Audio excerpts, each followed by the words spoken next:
All right, guys, welcome back. This is Keep on Tolkien, your number one internet podcast for Tolkien shit. I am Danny J, This is Joel N. and we're here with season 2. Season guys. 2. It's been a little while. We're kind of excited to be back talking. Yeah, it's been a little over a month since we've done one of these. Apparently, there are more people interested in listening to more Tolkien stuff than we thought. It's kind of exciting. Yeah. People are listening, man. People are interacting with us on the Facebook page. That's what I'm which is excited cool. about, I guess. Yeah. So we just want to say welcome back for those of you who have listened to the first season. Anyone who's just tuned in for the first time, we want to welcome you. Yeah. This is going to be good. We thought we'd start things off with a bang for season 2. Yeah. So we're gonna be talking about everybody's favorite character, Gandalf.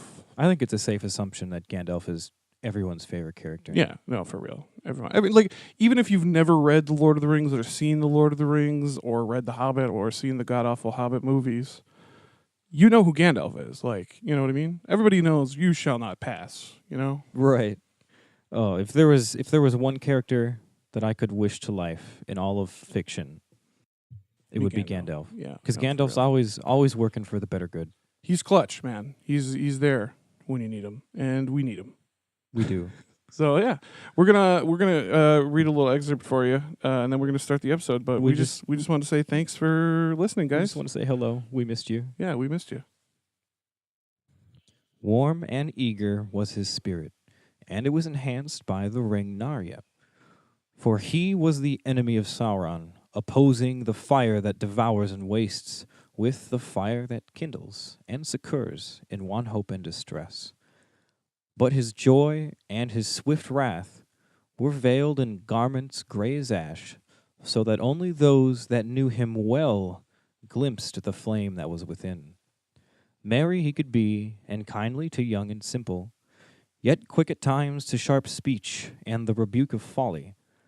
But he was not proud, and sought neither power nor praise. Mostly he journeyed tirelessly on foot, leaning on a staff, and would at times work wonders, loving especially the beauty of fire. And yet such marvels he wrought, mostly for mirth and delight, and desired not that any should hold him in awe, or take his counsel out of fear. Yet it is said, in the end of the task for which he came, he suffered greatly, and was slain. And being sent back from death for a brief while, was clothed then in white, and became a radiant flame, yet still veiled, save in great need.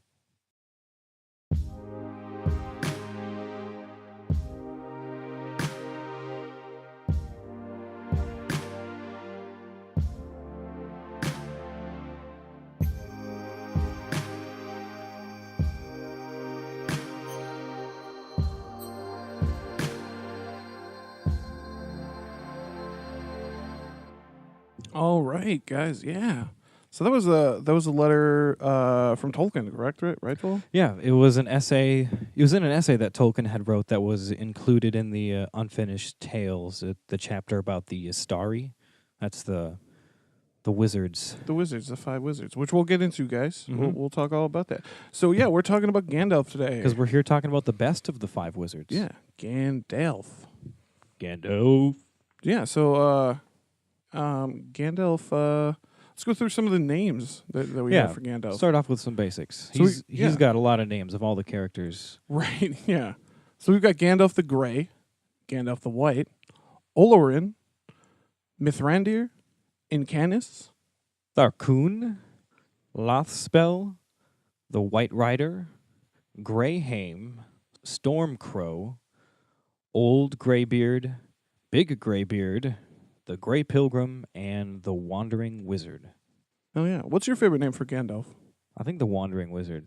I like Mithrandir. That one's my favorite. That is a pretty classic.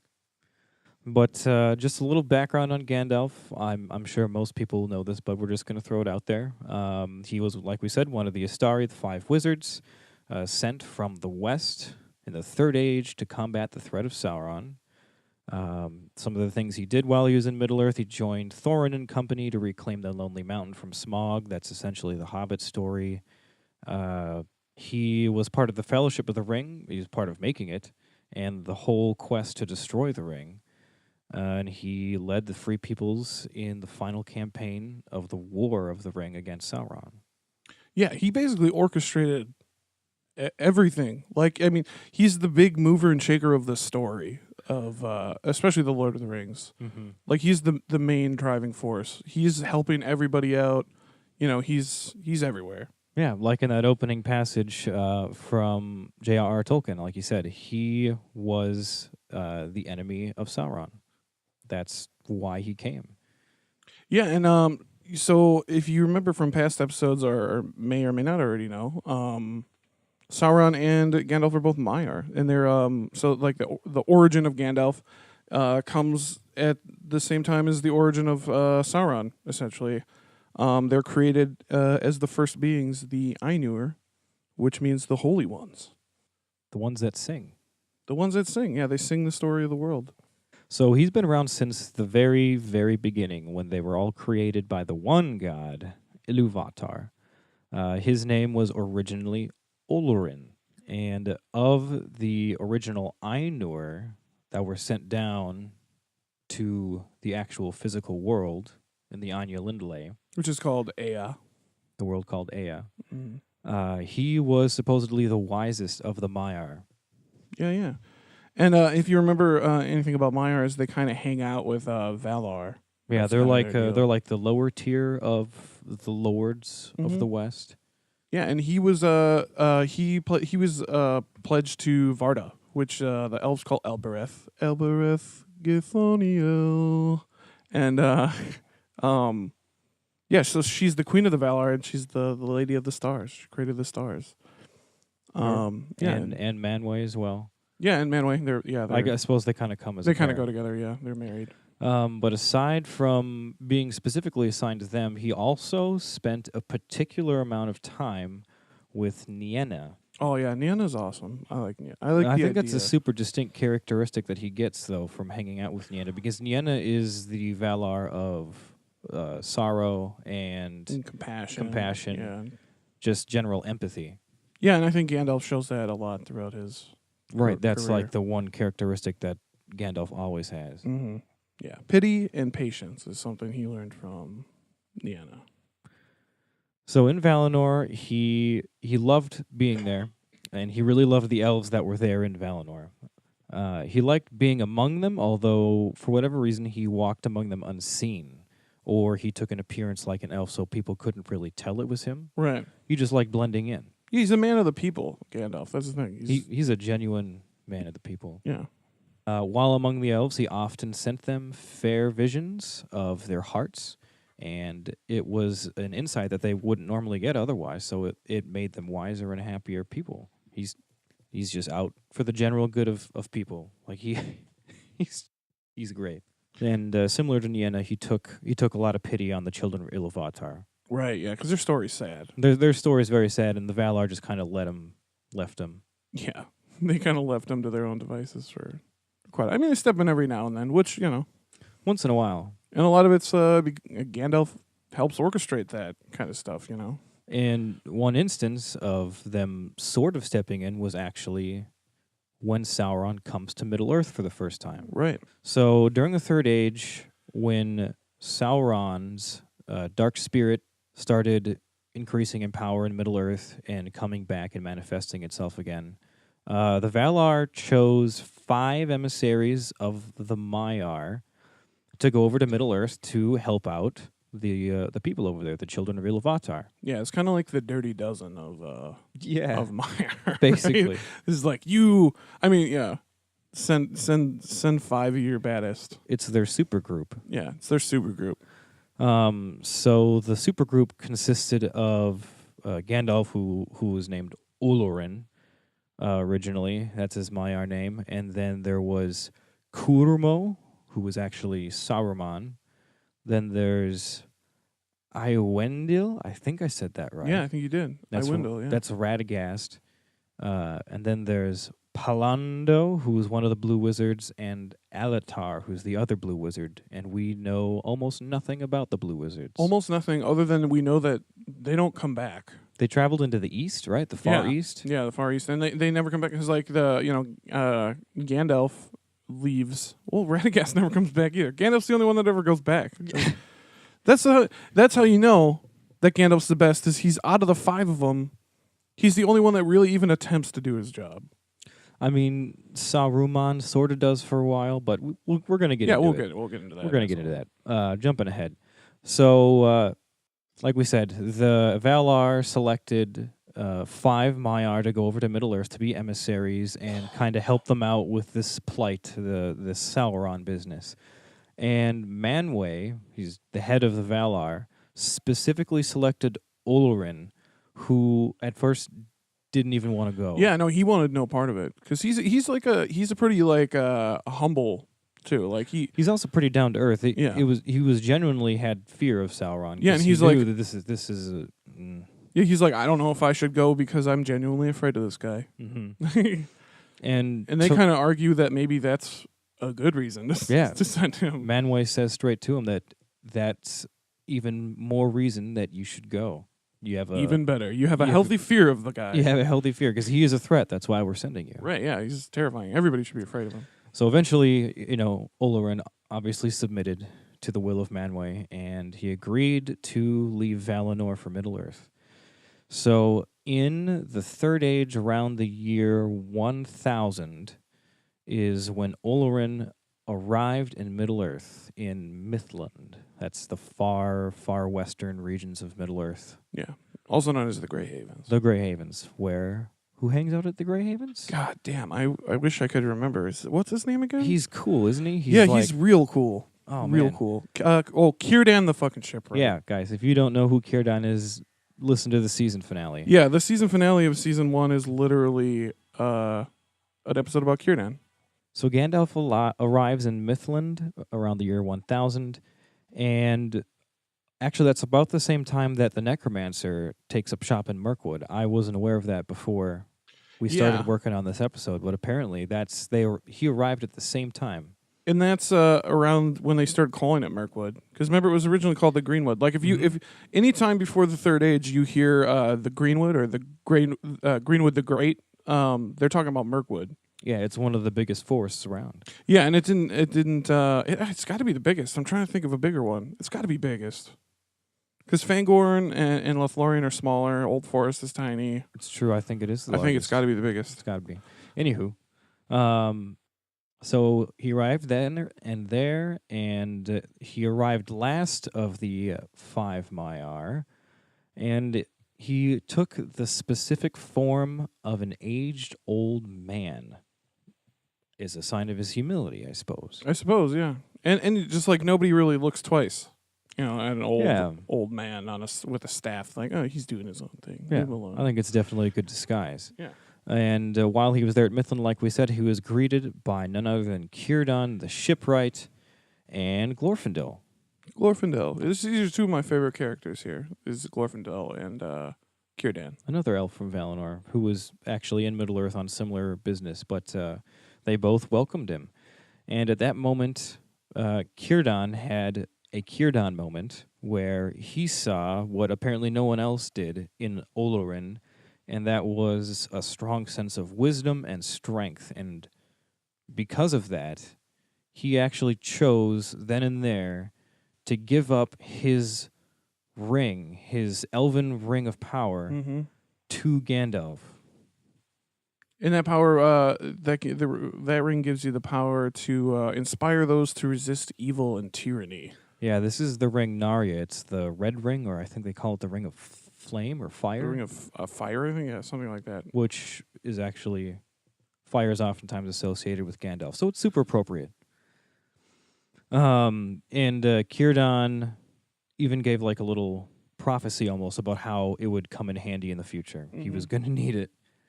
Círdan also said, "But as for me, my heart is with the sea, and I will dwell on the gray shores until the last ship sails. I will await you." So it's like he's telling Gandalf, like, everyone's going to leave Middle-earth eventually. I'm going to be the last one. We're going to be the last ones here, essentially. And I will wait for you I'll here. wait for you. Yeah, like a real bro. Yeah. And that's kind of actually where Círdan hangs out for the rest of the Third Age. Yeah, he's in the Havens. But I mean, at this point, he's done a lot already. Yeah. He really helped out Gandalf. So at that point, Gandalf enters Middle Earth, and unlike his kinsman Kurumo, who turns out to be Saruman, Olwen did not take up a single permanent residence, but rather he went around wandering. That's Yeah. how he became the Wandering Wizard. The Grey Wanderer. And in his wandering, he never went far into the east, like some did. Like, for example, the Blue Wizards. They never Mhm. even came back. They never came back. He pretty much restricted his activities to the westlands of Middle Earth, where the remnants of the Dunedain and the Eldar still remained, and that's kind of where Sauron was as well. So naturally, he hung around in the western portions of Middle Earth. But this wandering period is also where he acquired a lot of his names. Right, yeah, because like he had a name for every kind of group of people. Right, You know, because he went everywhere, and everyone had him by a different name. Yeah, so Mithrandir, the Great Pilgrim. That's The elves? the elves, and also Gondor. Gondor calls him the Great Yeah, Pilgrim? yeah. Or they call him Mithrandir. 'Cause, Mithrandir. Yeah, Faramir calls him Mithrandir. Oh, that's right. The dwarves call him Tharkun, which is great. That's a great name. Which means gray man. In the far south, he's called Incanus. And in the north, old Arnor, the northern kingdom of the Dunedain, he's known as Gandalf, which is why the hobbits call him Gandalf. Yeah, that became his most popular name. Apparently, it was their word for the elf of the wand, which was a mistaken name because they mistaken him for an elf, Right. and he was not. But I guess men don't know any better. I don't know what the deal is of the men in the Third Age, but Who knows? But that's how we got the name Gandalf, and that one stuck. That's what most people know him by. Yeah, and one of the most important things that Gandalf ever did was he was a member of the White Council. That includes, who do we got here? We got Saruman, we've got Elrond, Galadriel. Is Círdan part of the White Council? No, he's not, but I think he sends an emissary. Yeah, he's always sending emissaries. Like he sends them to Council of Elrond too. Mm-hmm. But it's basically the purpose of the White Council is basically the same purpose that the Five Astari came over. It was to oppose Sauron. It was to deal with the evil of Sauron coming back. So early on in his time in Middle Earth, Gandalf suspected that the necromancer in Dol Guldur over in Mirkwood was not a Nazgul, which some people thought, but in fact Sauron himself. And yeah, he actually went and investigated himself to Dol Guldur in 2063 of the Third Age to figure out what was going on there. He basically drove out the necromancer, right? Yeah, the necromancer kind of abandoned the place for a while. For a little bit. I'm not really sure what Gandalf did to get him to do that, but he dipped out of the place, and then he came back to Dol Guldur in the Third Age year 2460, and he stayed there for a couple hundred years and rebuilt his forces.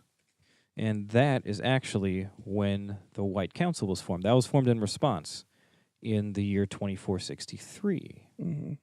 And when they throw the White Council together, Galadriel, who you could argue is probably the wisest of... She's one of the oldest. She's one of the oldest, yeah. She's definitely the oldest non-Maiar.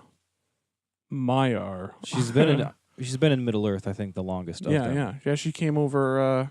well, her and Elrond, I suppose, are... Well, Elrond's way younger than her. Because Elrond is Eärendil's son. That's right. Yeah. So, yeah, Galadriel is the the daughter of Finarfin. She's old. She's very old. She crossed the Helcarax with Fingolfin's people. She was there from the Great Journey all the way across to Valinor and then back again. Yeah. And then into the Third Age. She was here for a long time, but not as long as Círdan. So let's not give her too much credit. So she wanted Gandalf to be the leader of the White Council. Yeah, that was her hope. I think she saw the same thing Círdan did, in that Gandalf was, the wisest of them. But Gandalf, he wasn't for that either. He didn't want to be the leader of the council. Yeah, and so in 2850 Third Age, Gandalf returns to Dol Guldur, and he spends a little time in the dungeons there, and he meets Thrain, who is let me he's that's Thorin's father, right? Yes. Yes. Yep. The son of Thror, right? Thror, yes. Thrain, son of Thror. And that's where he receives the map of the Lonely Mountain and also the key to the side door. Right. So, yeah, this is when all the Hobbit stuff comes into play really hard, because Thrain is one of the line of Durin. It's Thorin Oakenshield's father who went missing. Gandalf stumbles upon him in Dol Guldur, doesn't even realize who he is, and he's been driven mad with just torture and torment from Sauron. Because Sauron took back the ring, right? He had one of the dwarven rings of power. He had it passed down to him, and that's when Saruman retook it from him. But Sauron. I'm sorry. Ooh. I'm going to have trouble with this. Yeah, Sauron, yes. That's when Sauron took it from him, the ring that is, but did not get the key in the map. No, yeah, for whatever reason, wasn't interested. I don't know. Yeah, I don't know how that was. But he gave it to Gandalf instead, realizing who he was. And then he dies, right? Yeah, he dies there. He dies there in the dungeons. And that's the end of Thrain, son of Thror, father of Thor and Oakenshield. And in the following year, 2851, the White Council was summoned, and Gandalf then urged Saruman to drive Sauron out of Dol Guldur. But Saruman just reassured the White Council that Sauron's evident effort to find the ring just wasn't going to happen. Yeah, and he said that was like necessary. Like he had to find the ring in order to be a threat again. Right. Is essentially what his argument was. Yeah. So Saruman is just kind of trying to put down everyone's worry about it, saying there's no way he could rise to power without the ring, and the ring is gone. Right. But little did anyone know, at this time, right around, is when Saruman himself actually started actively searching for the Ring of Power in Gladden Fields and Near. Yeah, it's not so far from Dol Guldur. Mm-hmm. Yeah, and Saruman, yeah, this is when he starts to really try to gain power for himself rather than help. Yeah, this is when things really turn around. But that's what kind of starts the whole, all the events of The Hobbit, the quest to Erebor. Mm-hmm. So yeah, Gandalf, he was pretty distressed at the knowledge that Sauron had returned, and they weren't doing anything to get rid of him. And they weren't doing anything to deal with it. He was pretty sure that Sauron was already plotting war from Dol Guldur, and if anywhere, that Sauron was going to attack Rivendell.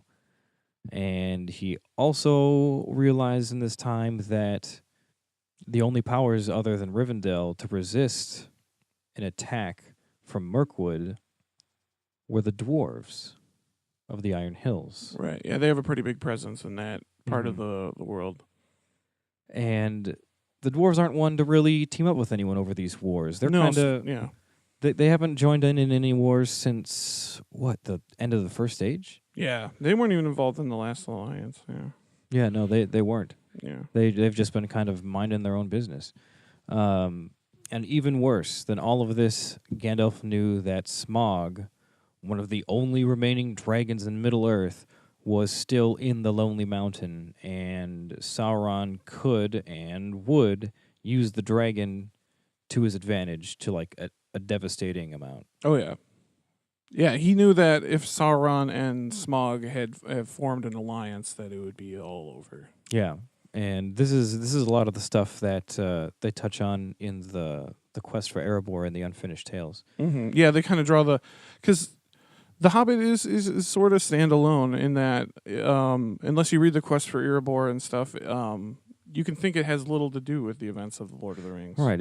It was made as a children's book, and that it is. Yeah, and that it is. And the quest for Erebor is what kind of ties it into the overall real Tolkien body of work. Yeah, the meat and potatoes. Yeah, the meat and taters. So recounting what Gandalf specifically was doing while the dwarves were going on their quest. Well, one night in Bree, before this all happened, it was 2941. While he was pondering all these problems, the threat of Smaug, the threat of Sauron, the only people being able to defend Rivendell is the dwarves and all of this stuff. And he was where was he at the time? Was he in Bree? Yes, he was in Bree. Yeah, it was in Bree. And he, by chance, came across Thorin Oakenshield. Thorin Oakenshield. And yeah, they actually show this scene as the prologue in the Desolation of Smaug, right? Yep. Yeah. It's a cool little scene. I just actually recently read it because it's in the appendix. That scene. Yeah. Not a bad prologue sequence, but No. That is a pretty awesome moment when Gandalf and Thorin meet. That's when they first hash out the plan to go on a quest to Erebor. Mm-hmm. I love that there's a part in that conversation where Gandalf basically says to Thorin, like, I'm going to help you do what you need to do, but I'm only helping you because it helps me. Right. And my cause. Like, you're a small footnote in the overall quest that I am on, essentially. Right. Yeah, because they were trying to assemble a team, basically. And Gandalf wanted him to take a hobbit with him. Yeah. And Thorin was like, hell no. Yeah. He's like, Thorin accused him of having ulterior motives, and Gandalf was like, yeah. Of course I have ulterior motives. He's yeah. like, that's why I'm here. And That's not why I'm only here. that, but the fact that I'm here helping you means whatever you're doing is helping the betterment of everyone else. So Right. you should be glad. The fact that Gandalf kind of gets a little, that's when he's a little not so humble, and he's like, Well, he's frustrated. He's Yeah, talking he's he's talking to a dwarf, and they're stubborn. And as they're hell. stubborn. Yeah, and he's basically like, the only reason I'm here, like, is because your ends coincide with my ends, basically. So in that same year, in 2941, Gandalf arranged the band of 13 dwarves and the one hobbit, Bilbo Baggins, to go on a quest to reclaim the dwarves' lost treasure in Erebor from Smaug the Dragon. Smaug the Dragon. Hey, Joel, can you name all the 13 dwarves? No. I think I could get a good chunk of them, but I don't know if I'd get all of them. Bifur, Bofer, Bombur, Oin, Gloin, Ori, Nori, Dori, Thorin, Balin, Dwalin. 2 more. Who am I missing? They're brothers. They die. Feely and Keely. Yeah. Oh, how can I forget? Yeah. He did it, guys. Spoiler alert. Yeah. Round of applause for Joel. He did it. Woo! I'm proud of myself. Yeah, so he assembles these 13 dwarfs. And they all show up at Bilbo's house, which is fun. Yeah, the unexpected party. I really like the unexpected party. Yeah, and no, I honestly think that the Hobbit movies did a decent job No, of the that unexpected whole party. Yeah, that it was whole great. first act of that movie was fine. Like, I think apparently they got a lot of criticism for going so slow in the beginning, but that's like the part I liked the most. Yeah, that was great. Yeah, when they really started to speed up the story, that was when Well, okay, we're not going to talk about that. Yeah, if you want to hear anything about that, you can listen to literally the first episode we ever made. Yeah, the first episodes 1 through 3. We discussed the Hobbit films. Yeah. But moving forward, so Gandalf guided them, Thorin and company, along most of their quest, and like we said earlier, he was the one that contributed the map and the key that he recovered from Thrain, which is the only reason that their quest could essentially happen. Yeah, it's what allowed them to do what they were trying to do. He did a lot of stuff to help them along the way. Gandalf was pretty key on this quest. He persuaded Beorn, who did not like uninvited guests and did not like dwarves, and he persuaded them to not only give them provisions but allow them to stay in their house. I think one of my favorite things that Gandalf does in The Hobbit is because it's so Gandalf. Is the trolls, like when the trolls are fucking arguing with each other, yeah. And Gandalf pretends to be one of the trolls and just like confuses the shit out of them. Yeah, until he they imitates their voices and gets them to argue with each other and distracts them. Yeah, until they die because of the sun. Mm-hmm. Yeah, that's a Gandalf part. Oh yeah, Gandalf's got some great stuff. That's right off the bat too. Yeah, that's right in the beginning.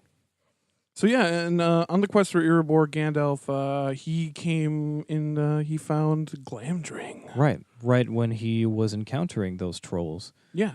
In their troll horde, that's when they came across a number of things. They came across the Gondolin sword Glamdring, which belonged to King Turgon, High King of the Noldor. Guys, this is big stuff. Like, this is harkening way back into the Way first back age. first This is age. like one of the most prominent kingdoms of the Noldor.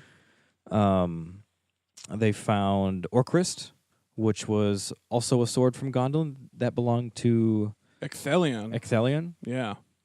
And Who, if we remember from one of our past episodes, he killed the leader of the Balrogs in the fountain outside of during the fall of Gondolin. yeah, he Real fought him badass. and drowned him in the fountain. Yeah, with that sword. Yeah. How that sword got out of the fall of Gondolin, we don't know. Nobody knows. That's one of those things. Just like Glamdring. Glamdring, I mean, Turgon fell in the city too, but Mhm. nobody knows. Yeah, nobody knows how those I swords mean, the got city there. fell, got plundered. Who knows? Can I do we have time? I want to tell them about the baby Arendil Go thing. for it, go for it. Okay. So me and Joel were talking about this the other day. So those two swords, right, are very important people in the city, right? Right. So you had Ecthelion, Lord of the Fountain, and Turgon, King of the City / High King of the Noldor. But you have this other blade that's unadorned, that's short, and it's also made with the same craftsmanship. Yeah, as we're the other talking two about swords. Bilbo's dagger, essentially, yeah, that he finds. later named Sting. So what I'm here to propose to you is that Sting was originally the childhood blade of Eärendil that somehow got left behind in Gondolin. Because think about it, guys. Eärendil was just a boy during the fall of Gondolin.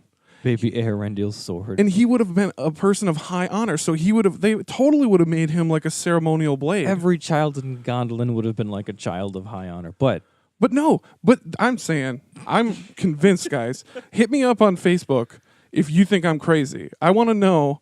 I'm pretty sure. I'm convinced. That's all I need to know is that Sting belonged to Eärendil. that would be an awesome coincidence. Yeah. Anyway, Let's ask Christopher sometime. yeah, we'll ask him. So all those blades are pretty key, not only in The Hobbit, but Gandalf's sword goes into the deep into the Third Age and the Lord of the Rings trilogy and stuff. He keeps that the whole time. Hell yeah. Glamdring's a badass sword, actually. We got a little excerpt here about Glamdring from The Hobbit. So this is from when they're in the dwarves are captured by the goblins and Gandalf has disappeared. They're in Goblin Town. They're in Goblin Town. Suddenly, a sword flashed in its own light. Bilbo saw it go right through the great goblin as he stood dumbfounded in the middle of his rage. He fell dead, and the goblin soldiers fled before the sword, shrieking into the darkness. Yeah, badass sword. It glows, yeah, that's the thing about Glamdring. Yeah, it's a Gondolindrum sword. And it doesn't do that so much in the movie. No, it's supposed to glow just the same as Sting. Mm-hmm. So the Yeah. entire time you see Bilbo or Frodo using Sting and it's glowing, Gandalf's sword is also in that moment supposed to be well, if he's there. Mm-hmm. Yeah. But they kind of shorted Glamdring, but that's okay.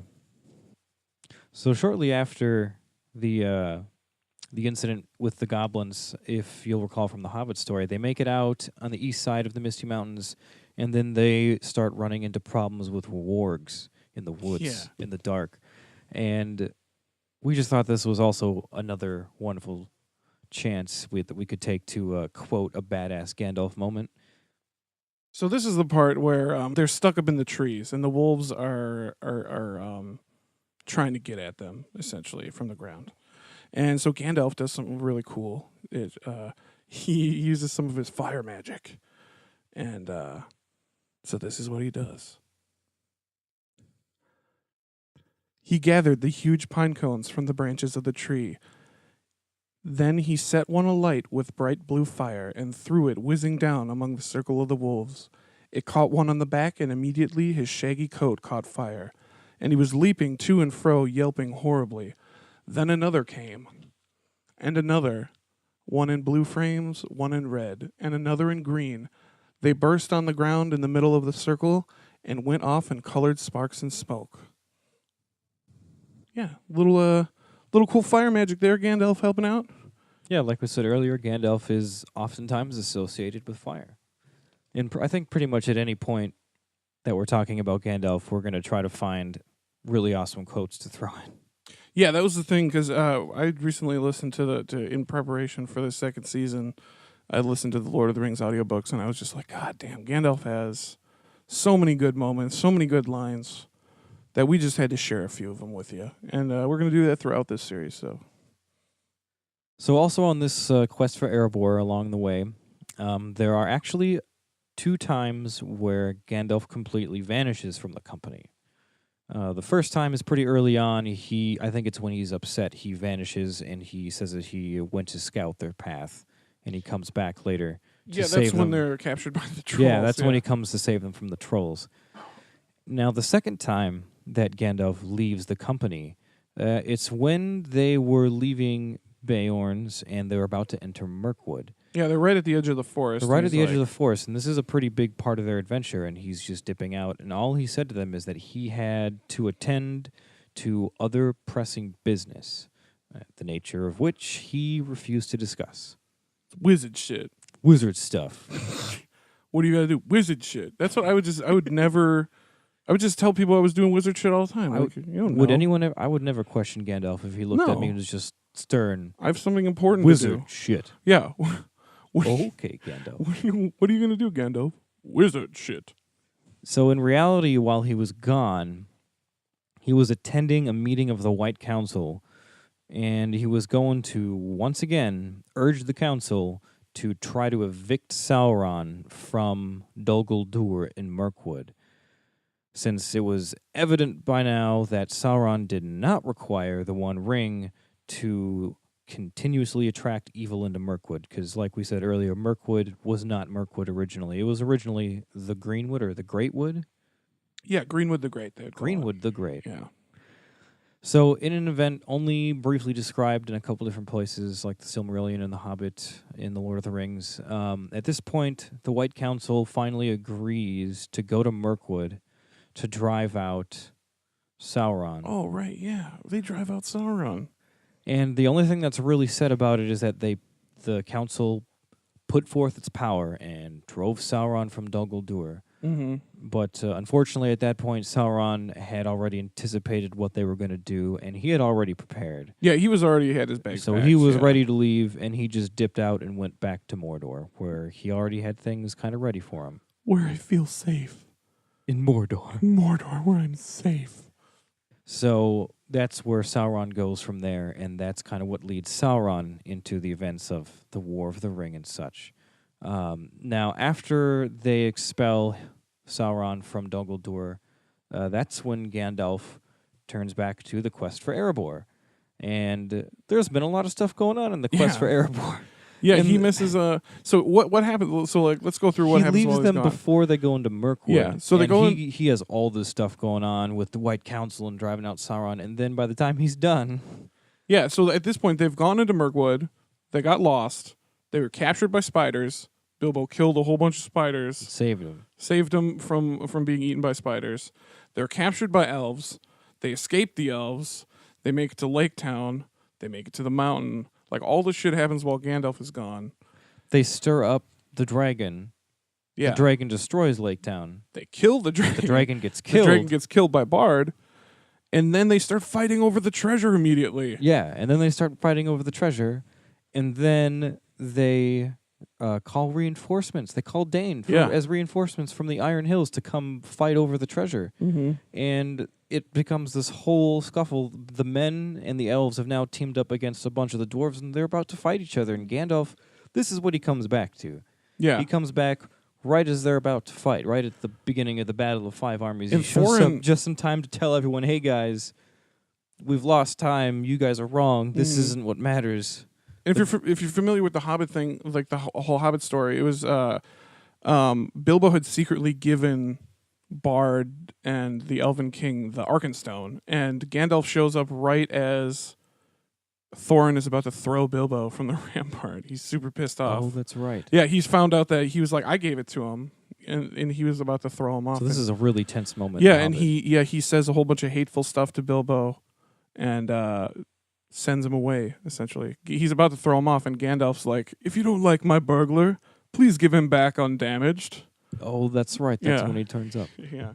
That's when Gandalf turns up, when he's about to be tossed from the rampart. And that's when he redirects everyone's attention to the oncoming orcs and wargs and bats. Yeah. And the Battle of Five Army ensues. And that is a badass battle that did not get its justice. No.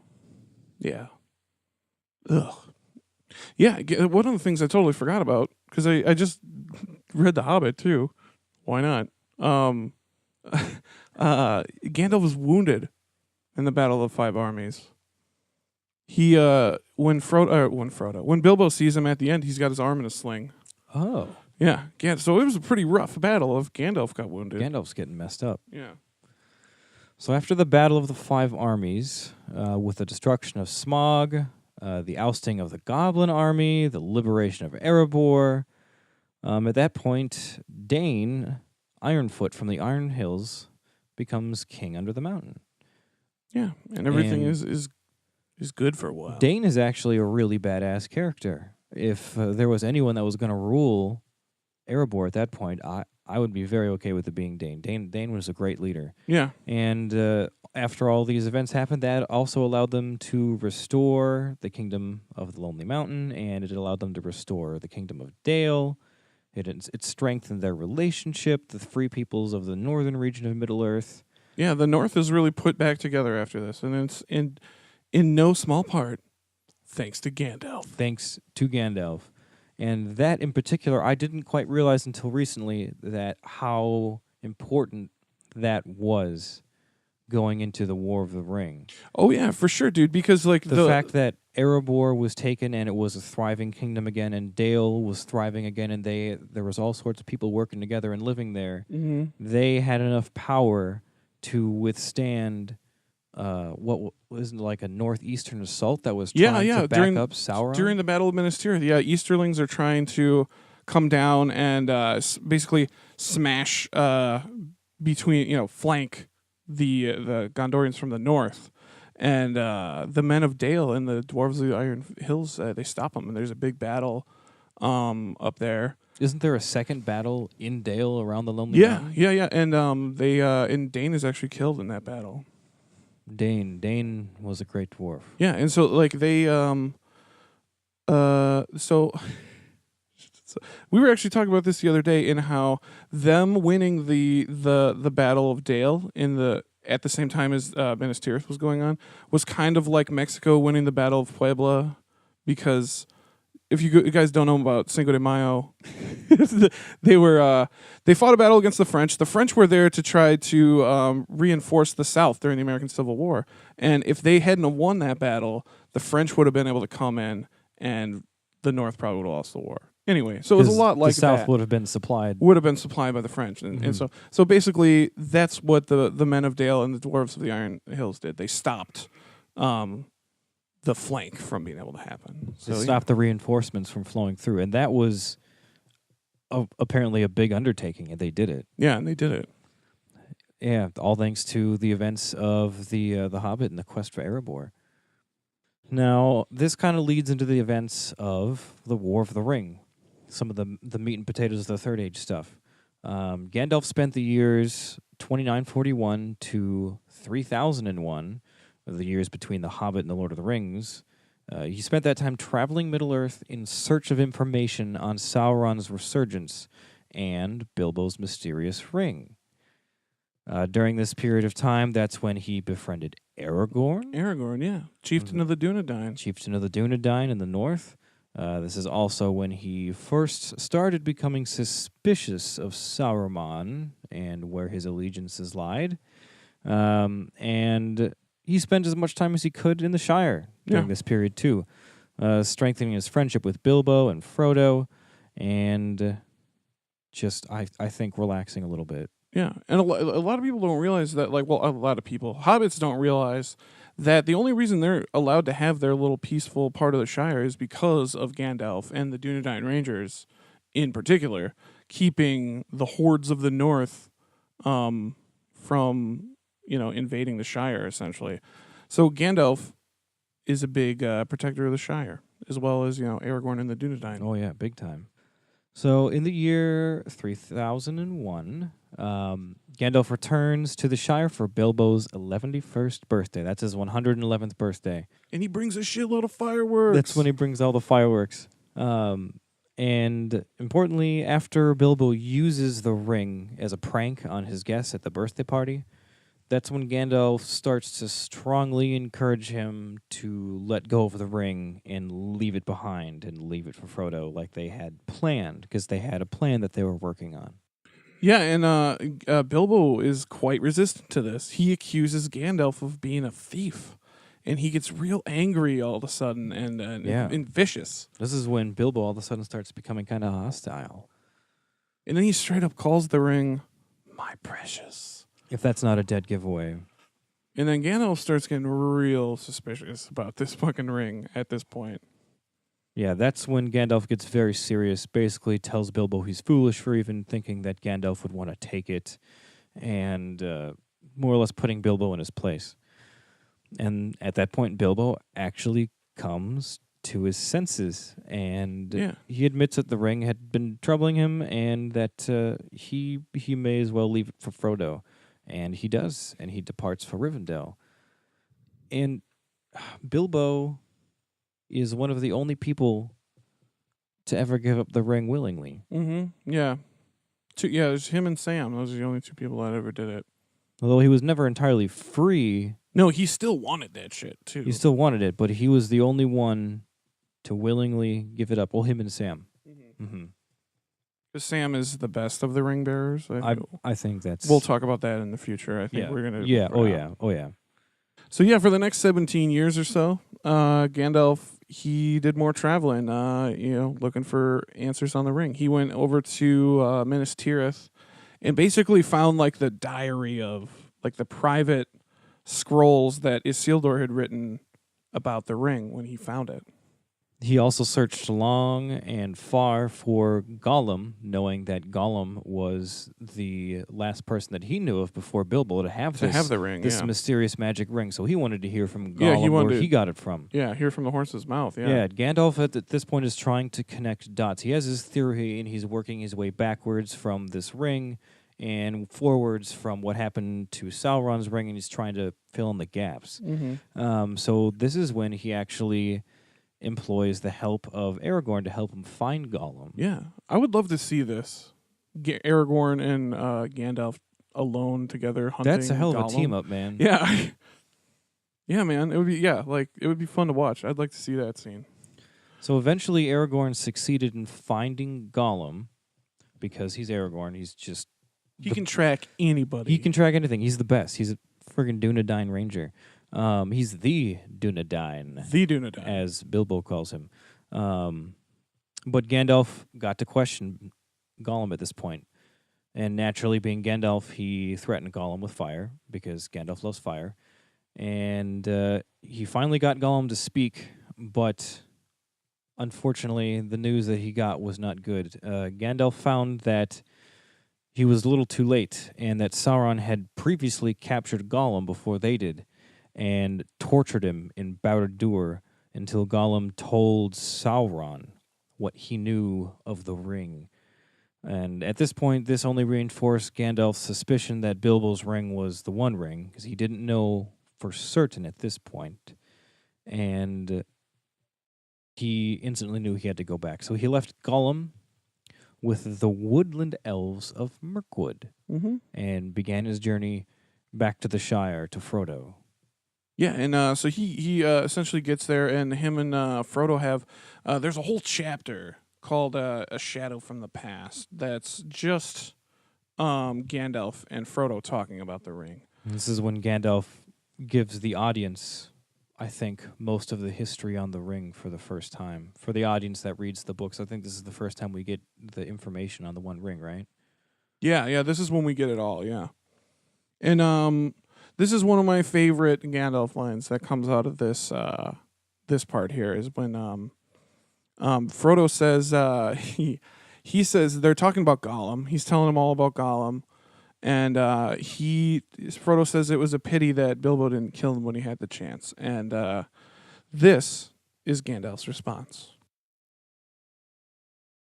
Pity? It was pity that stayed his hand. Pity and mercy not to strike without need. And he has been well rewarded, Frodo. Be sure that he took so little hurt from the evil and escaped it in the end, because he began his ownership of the ring with pity. Yeah, and that's one of my favorite Gandalf lines, where he's just like, The voice of reason. yeah, That is Gandalf. and like, don't be too, Don't be too hasty, as Yeah. Treebeard would say. And then later on, Gandalf, Frodo says that that Gollum deserves to die, and this is what Gandalf says to Frodo. Deserves it? I dare say he does.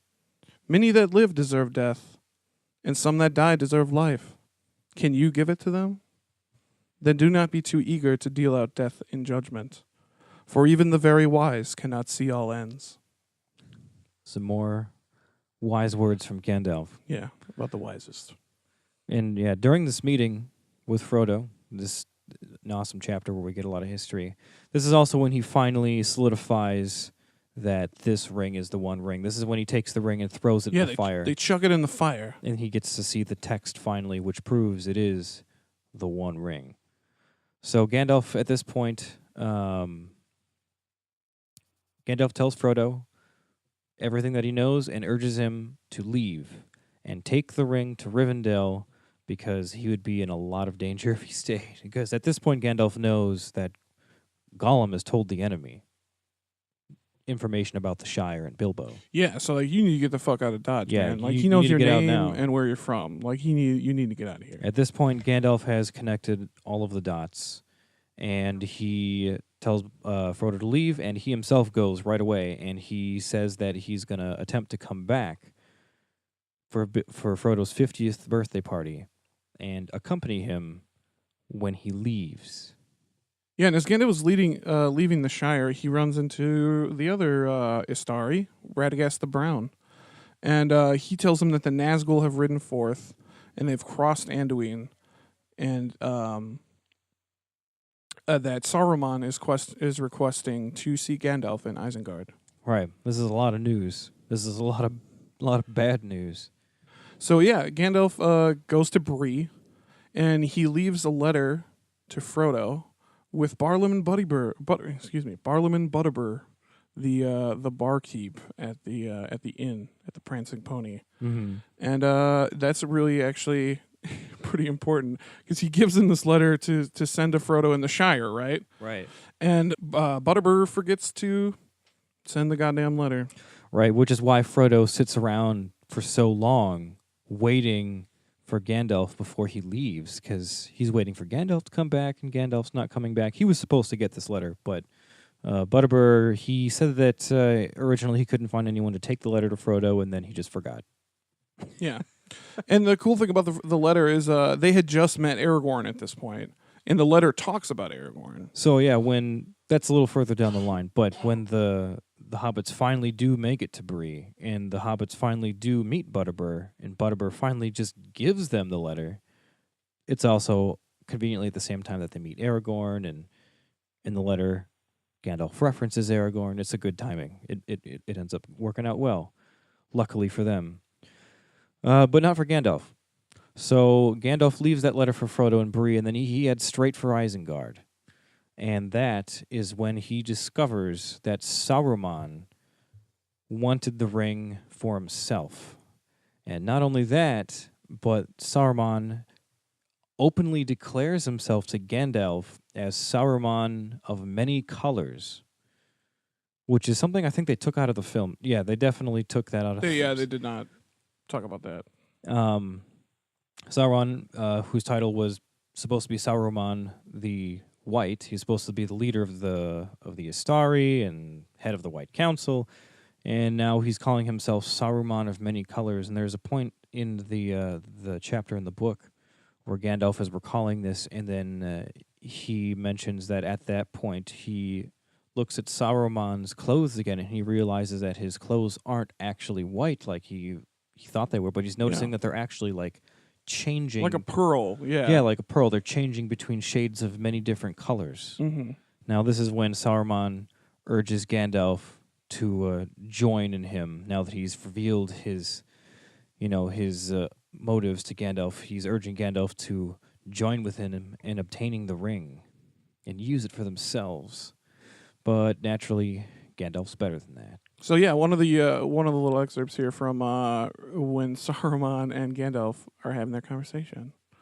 Saruman, I said, I have heard speeches of this kind before, but only in the mouths of emissaries sent from Mordor to deceive the ignorant. I cannot think that you brought me here this far only to weary my ears. And then later also he says, Saruman, I said, standing away from him, only one hand at a time can wield the one, and you know that well, so do not trouble to say we. But I would not give it, nay, I would not give even news of it to you, now that I have seen your mind. You were the head of the council, but you have unmasked yourself at last. Well, the choices are, it seems, to submit to Sauron or to yourself. I will take neither. Have you others to offer? A little bit of sarcasm from Gandalf there. I like that part. A little bit of sassy Gandalf. A little bit of sassy Gandalf. I feel like we lose sassy Gandalf after he goes white. Yeah. He's not Gandalf the Grey anymore. I feel like Gandalf the Grey is the sillier of the two. Anywho, after that point, Saruman obviously realizes that Gandalf is not going to join him, and Saruman imprisons him on top of Orthanc. Yeah, on the very top of the pinnacle of Orthanc, he is in prison. And he comes across Gwaihir, the Lord of the Eagles, who is actually coming not to see Gandalf. No. To what was he coming to do? He's coming to warn... He's coming to warn Saruman about a sighting of the Nazgul. Right, it's kind of ironic because Gwaihir the Eagle is coming on behest of Radagast the Brown. And earlier in the story, Saruman used Radagast to his advantage. He told Radagast to go get Gandalf and tell Gandalf that, I want to talk to him. Mm-hmm. Radagast himself is not a corrupt guy. No, he didn't realize that Saruman was trying to get at Gandalf. Mm-hmm.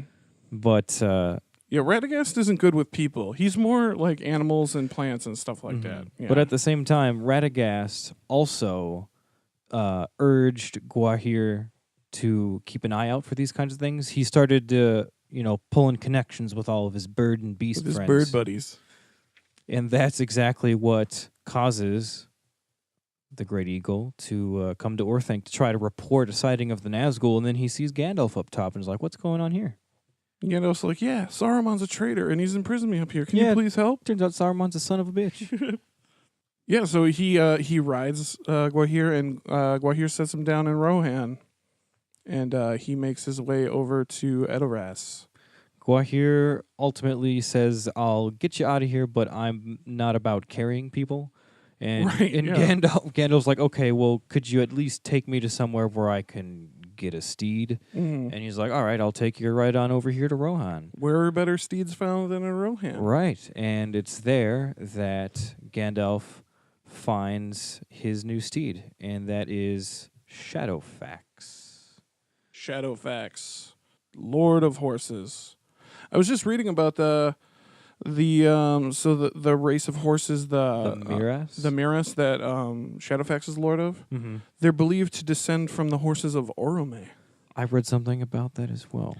What's Orome's horse name? Like Nahar or something like that? I don't know. I do not remember. know that. I can't remember, but he had a horse that had a special name that he rode around all the time. Yeah, what I gathered is the Miras, which is this special race of horse, is kind of like what the what the Dunedain are to regular men. Right. It's kind of like the Númenóreans to regular men. They had longer spans of life. They were more powerful. They're high horses. Yeah, they're high horses. Oh, high horses. These are funny. some high horses. Oh. All right. That was good. So Gandalf works a friendship with Shadowfax, who agrees to take him around and help him on his quest. Now, at this point, Gandalf rides straight for the Shire, hard, but he didn't reach it in time. Frodo had already left by the time he reaches the Shire. That's something that they don't touch on in That Gandalf in went the back to the movies. Shire to Gandalf did find go them. back to the Shire, Yeah. and he got there right after Frodo had left. And he Mhm. talks to he talks to Gaffer, doesn't he? It's either Gaffer or Fatty. I think he talks to both I actually. think he talks to Fatty too. Fatty Um, Bulger, one of the friends that gets shafted. Yeah, He's, one of the friends of Frodo and Merry and Pepin and Sam. Yeah. But we'll get to him later. He'll be a fun character to touch Frediger. on. Yeah, we talk about So Gandalf is more or less back at the Shire and now retracing their steps. So he eventually gets his way to Bree, and he talks to Butterbur, and finds out that Butterbur never gave him that fucking letter, and he's pissed. And Butterbur instantly knows that he's That he gonna be fucked up, pissed. So yeah. as soon as he sees Gandalf, he falls down and just starts groveling. And Gandalf's like, "What? What did you do? Didn't give the letter. What the hell?" And while he's on the ground groveling, he basically tells Gandalf. He lets him know that it actually so happens that the hobbits fell in with that unsavory character Strider. He's like, I tried to keep them from him. And then Gandalf is like, "Holy shit, they're with Strider! Fuck yeah! Why didn't you say so, He bro?" gets so excited. Yeah. He's like, he instantly hugs him. And Gandalf's not a hugging guy. No. He hugs Butterbur. He's like, that is the best news I have heard in a while. And tonight I can finally take a night of rest. He's like, Right. thank you, Butterbur. You've delivered good news. Yeah. So through fucking up, he actually did a good thing. Yeah, it worked out for the better. I mean, who better to run into than Aragorn, right? Right. So at that, he rests for a day in Bree, and then he goes out, and I think that's when he starts heading towards Toward Rivendell. Rivendell. And this is when he has his own run-in with the Nazgul on Weathertop before Frodo and Aragorn and them get to Weathertop. Mm-hmm. In the Fellowship, they describe that scene in one night where they see flashes of lightning. Yeah, they in see the distance. lightning and hear weird noises and shit off in the distance, and they're like, "That doesn't sound like a Yeah, thunderstorm." and then they get to Weathertop, and It's all stuff's burned and shit. charred, Yeah, and there's an Elvish G carved in one of the ruins. Remember? And they're like, who "Oh, do we know that's that does that shit all the time." It's Gandalf. who's the G? This is Gandalf. Gandalf. Gandalf's a G. So So after Weathertop, after Gandalf leaves Weathertop, he has this fight with the Nazgul, and he escapes after an all-night battle, and he draws 4 of them with him northward as he runs towards Rivendell. Frodo and Aragorn eventually run into the other 5 when they make it to Weathertop after him a few nights later. So Gandalf reaches Rivendell first, and he actually helps Elrond, and I think Elrond's sons, drive some of the Nazgul from the pursuit. Is that right? When they're chasing Frodo. I believe so. Well, he helps do the magic. Him and Elrond do the river magic. That's remember? what it is. Yeah. Yep. That's when he jumps in. Yeah, Glorfindel's waiting on the bank there.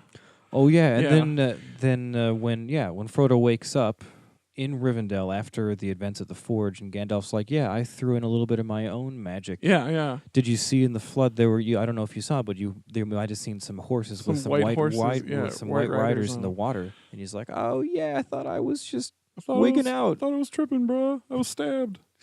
I was stabbed for it was 7 days or 14 days. He Yeah, bore the yeah. wound, right? 2 He- weeks. Yeah, Gandalf was impressed with him. He's like, "Hobbits are made of sterner stuff than I thought." He bore that wound for 14 days. Yeah.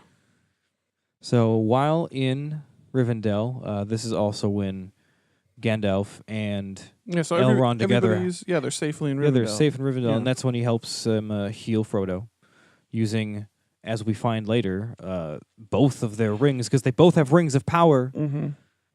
Yeah, we discussed this in what was it, episode 1? Yeah, we vented about We this vented in about episode it. 1. Mm-hmm. It's kind of funny how some of the things in episode 1 of season 2 are now hearkening back to episode 1 of season 1. Always, yeah. I've got kind of some of the same jitters. Yeah, no, I'm trying to contain myself from talking about Hobbit movies too much. But here in Rivendell is actually where we are going to leave you guys for now. We're going to cut this into 2 parts because we've got a lot to say about Gandalf. Yeah, Gandalf is He's the G. He's the G. Yeah, Gandalf is the G. The G. And he's the complete mover and shaker. And yeah, we're gonna get the second half of the story in the next episode, guys. We appreciate you guys listening in for our season premiere of season 2. Thanks for coming back and thanks for tuning in. And as always, guys, keep on Tolkien. Keep on Tolkien.